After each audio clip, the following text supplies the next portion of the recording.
बताएंगे इन audio call पर जो तसलसल जो सिलसिला जारी है ऑडियो कॉल के आने का? देखिए, ये जो ऑडियो कॉल्स है ना, ये कुछ आ रही हैं, इनमें पैगामात आ रहे हैं। जैसे अब ये पहले आई ऑडियो, तो उसके अंदर ये पैगाम था कि मरियम को सेव करो, अदरवाइज ये लोग हैं जो आपके खिलाफ कुछ कर सकते हैं, यानी कि बार दिली धमाका करिए, ये वो। तो ये जो ठोकी, अब वो ठोकने से मारने की मुराद है ना, कि मार दें इसको। तो उससे ये समझ में आता है कि ये वो प्रीमियम ग्रुप है जो मिल के पाकिस्तान को हाईजैक किए हुए, यानी कि इसके अगेंस्ट जो एक एक्टिव ग्रुप है, वो जो एक पॉजिटिविटी रखता है, उसने ये निकाल के आगे दी है। तो उससे ये लोग मोहतात हुए कि पता लग गया। एक बात, अब ये आ जाती है सास वाली। तो सास कहाँ पे फंसी है? सास ये फंसी है, ये उन ग्रुपों के नंबर्स पे जो ये बच्चों के साथ डिस्कशन, बच्चों के नामों पे रजिस्टर्ड होके ग्रुप्स बने हुए होते हैं, उनसे ये बात की है इन्होंने। ये बड़ी इंपॉर्टेंट बात है जो मैं बताने लगा हूं, जिनसे ये एक दूसरे को मैसेज देते हैं। ये जो नंबर्स हैं, ये हमारी प्राइवेटली भी डिस्कस हो चुकी हुई है एक दफा, कि जो नंबर्स होते हैं वो इस तरीके से नहीं होते कि वो नामों से हों, वो इसी तरह से होते हैं, डोर, विंडो, ग्लास, कैमल, और ये नाम होते हैं उसके अंदर। और उसके अंदर जो डिस्कस लोगों को पता होता है कि पीछे कौन है, और कोड में थोड़ी सी बात हो रही होती है। तो जैसे ये खामोशी का एक सिग्नल दिया उन्होंने, मीम्स बनाई और ये सब कुछ हुआ।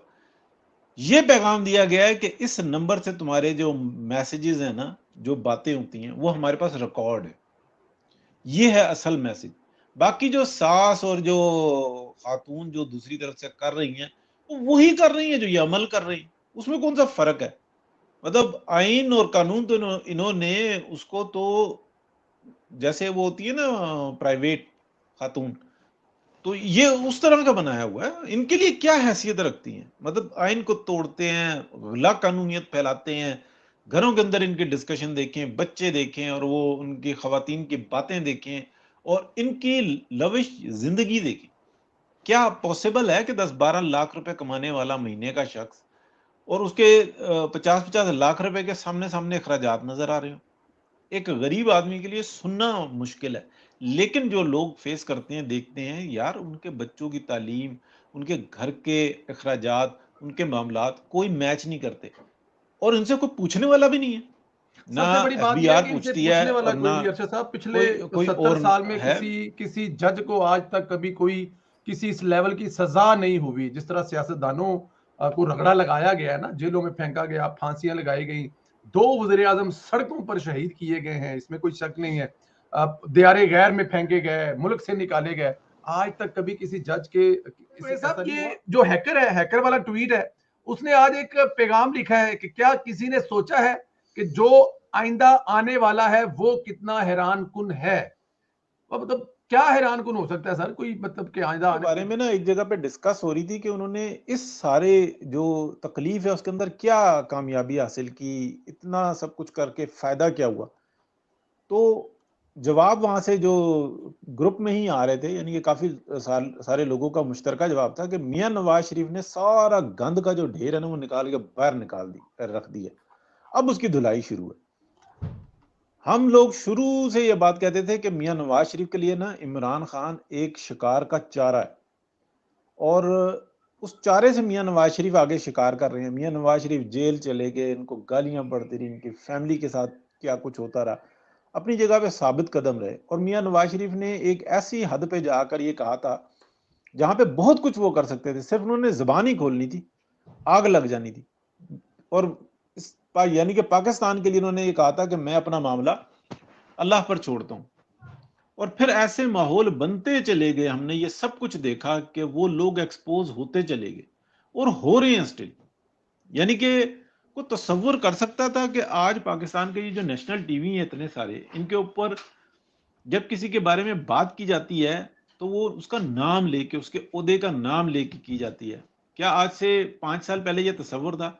खुफिया हाथ, पोशीदा हाथ, ताकतवर, इससे ज्यादा ये लिमिट होती थी।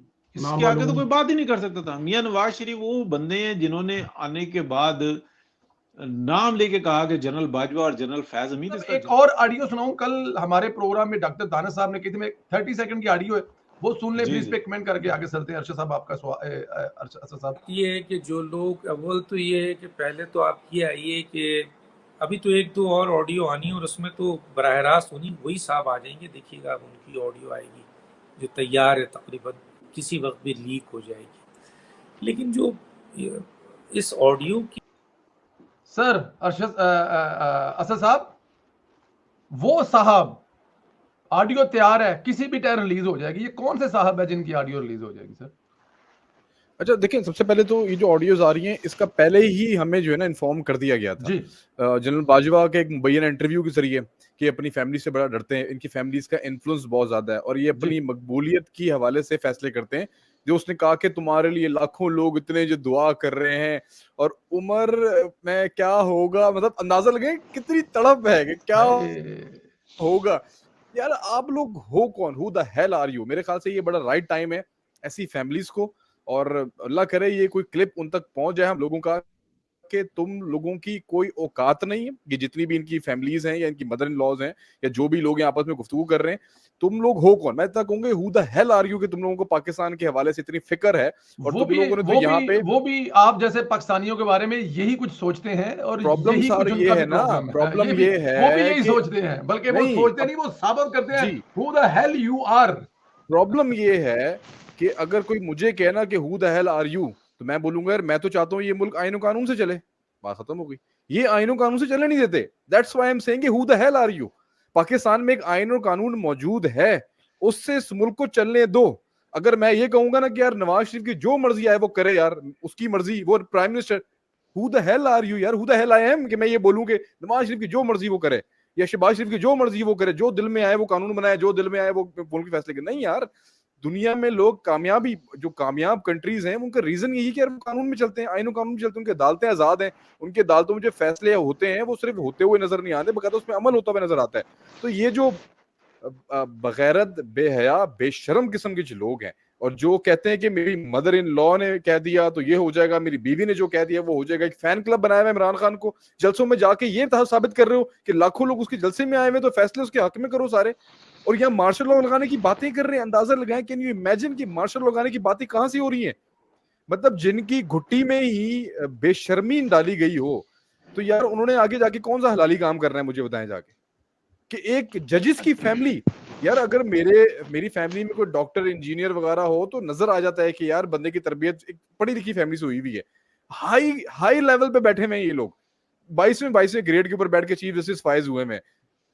कैन यू इमेजिन कि उनकी फैमिली क्या बातें कर रही है कि मार्शल लॉ भी लगाते कम वक्त जाके? यार ये पढ़े लिखे लोग हैं यार, तो ये पढ़े लिखे वैसे कहता है कैन यू इमेजिन, कहती है कितने खूबसूरत अंदाज में, कमबख्त मार्शल लॉ भी तो मार्शल लॉ भी नहीं लगाते। मैं इस पे थोड़ा सा इख्तलाफ करूंगा, मैं इख्तलाफ भी करूंगा और मैं सवाल भी करूंगा। देखें, खूबसूरत तरीके से कहने पर इख्तलाफ करेंगे या नहीं? हाँ जी, वो कल मुझे जो था ना, जब ये ऑडियो आई ना तो मैंने सुनी, तो अभी मैंने जो था ना ट्वीट नहीं की थी, तो साथ ही जो था ना एक कॉल आ गई, पहले मैसेज आया फिर कॉल आ गई, कहता वो भाजी वो बच्चा है बहुत अच्छा, भाजी एक खुसरे भी विच पै गए ने, ऑडियो आ गई उन्होंने। मैं कि यार किहड़े खुसरे आ गए ने?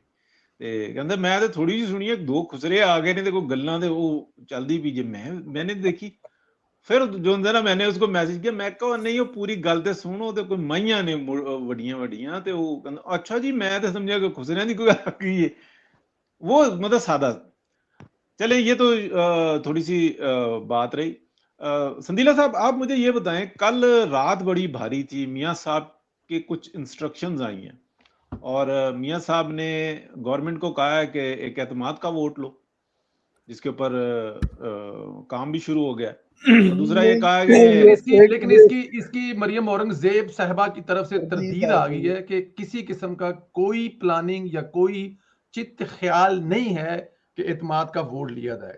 ये मरियम औरंगजेब क्योंकि ऑफिशियल है, गवर्नमेंट की स्पोक पर्सन है और वजीर इतलात हैं, तो इसलिए मेरे ख्याल में हमें उनकी इस बात को मानना चाहिए। हमारे मफरूजे, हमारी इतलात अपनी जगह पे, लेकिन इस पे उनका आ गया है कि किसी किस्म की कोई इस बारे में डिस्कशन नहीं हो रही।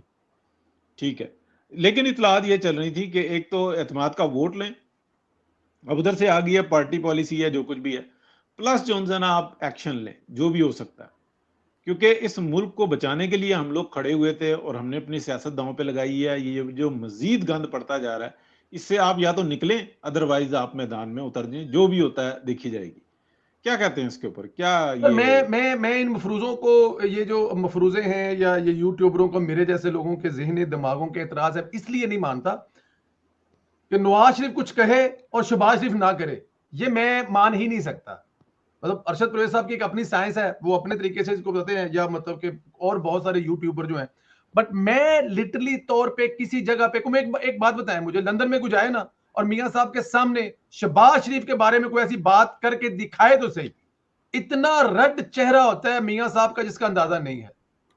और वो अपने भाई की बैग पे, कमर पे बैठे हुए हैं। जो हो रहा है ना उसमें नवाज शरीफ साहब की मर्जी है, 100% मर्जी शामिल है।